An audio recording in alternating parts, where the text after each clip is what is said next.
My horse is Bay. She's 12 too, and she enjoys jumping. When I'm out hacking, I like cantering across fields. I've been riding a horse for 5 years now.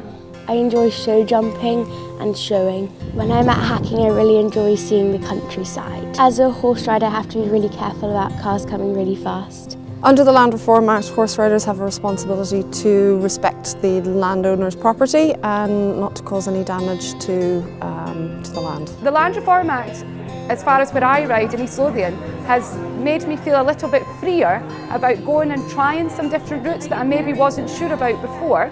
But it's also made me very aware that if I'm trying out these new routes with my own liveries, to make sure to tell them that if it's been really wet or really rainy and it's got really muddy, to please not use these certain routes. And it just creates an awareness for myself and all the riders that I work with. It makes a huge difference to us to be able to have the freedom to ride in our area because we live next to the A1. It means that we can safely stay off the roads. The Land Reform Scotland Act, to my understanding, means that horse riders can access land in Scotland reasonably freely, assuming that they're doing so responsibly. The benefits to both horse and rider of riding out and being able to hack in the countryside are well understood in terms of just being a stress reliever for both horse and owner. As far as I know, under the Land Reform Act, we have a right to ride anywhere as long as we do so responsibly. Unfortunately, that's not the case in practice.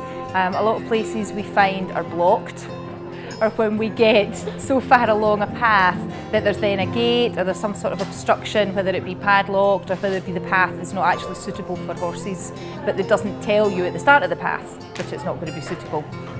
We also get a lot of abuse from other users of the track, whether it be we've had abuse from cyclists and walkers complaining about that horses use tracks. Obviously, if you do have to ride in a road, then you can also have issues with the drivers, and some can be very rude and very inconsiderate.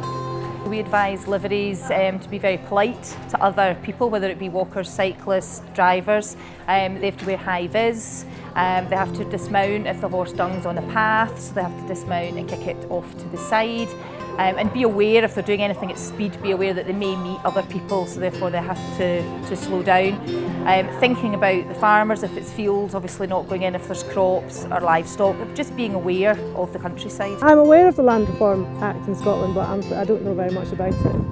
I think the Land Reform Act in Scotland means that riders will have greater access to areas that perhaps we weren't able to get to in the past, just having an act behind us to gain access. Being able to hack in the countryside on my horse is really important to me because it just gets you out and about and you can enjoy the country that we live in. And to be able to go where you like means you get to see spectacular scenery all year round. The horse responsibilities for the Land Reform Act are making sure that we don't disturb stock, especially lambs and sheep. That we don't leave big hoof prints on the ground, and that we walk past walkers, cyclists that are using the same routes. It was good until our estate got taken over and sold off in various small developments. Since then we have come across lots of padlocks and unhelpful people that will not help us in any way. So I contacted Helena at the British Horse Society, also the access officer at Forfar, and they tried to get 2 of the tracks initially opened, and unfortunately they didn't. And we are now coming across even more on this estate, and we cannot get access along the bottom of the Lundy Crags because another farmer has put a padlock there. So hacking is really important to me and my horse because she's fairly young.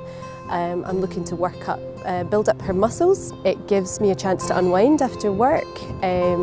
It's an opportunity to socialise with others if I hack in company. And it's really important to me to be able to hack my horses on their own as well. So having lots of countryside available to us is important for that part of our relationship to build. Horse riders' responsibilities under the Land Reform Act are to leave land, broadly speaking, as you find it, leave all gates as you find them, treat the land with respect, ride around the edges of fields and not across anything that's clearly under crop. I've encountered access problems when I've been out hacking in the form of mainly padlocked gates, particularly across agreed routes, not just for hacking but for walking. There have also been new bits of fencing have appeared on routes where previously we have been able to ride freely, and that's stopped us being able to use circular routes that are safe for me and my horse. So under the Land Reform Act, I think horse riders in theory have the right to go pretty much anywhere, but obviously not across like people's front lawns or things like that. And if there's anywhere that's sensible, but you wouldn't want to go across the field of cows. And in reality, what we do come across sometimes is locked gates, or perhaps on paths that we should be able to ride on, and obviously can't go down where there's a locked gate. The Land Reform Act's probably just given me a bit more confidence about riding places. I think there's an increasing awareness that horses have a right to be on the trails. It's not always horse friendly, however. We still come across padlock gates. Even the Forestry Commission is still padlocking gates, and there are many of the hill tracks, which I'm really excited to ride, are just inaccessible because of cattle grids. Riders' responsibilities haven't really changed under the Land Reform Act. It's still about riding responsibly, as you normally would, and letting people know if there's any problems.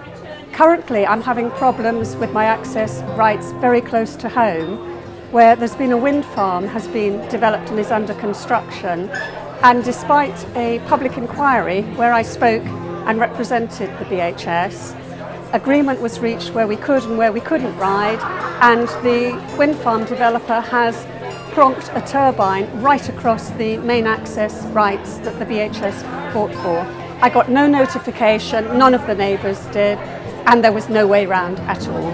I would have expected to have known as an individual who was involved, and also through our local Residents and Tenants Association.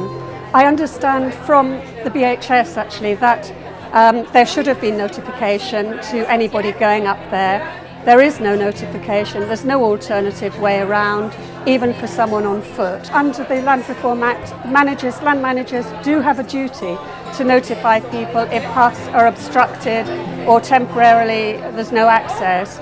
But in the case of my riding locally, that hasn't happened, even though now, as an individual and with the BHS's backing, we have gone back to the developer, who is not the land manager but the developer, and nothing has happened from that.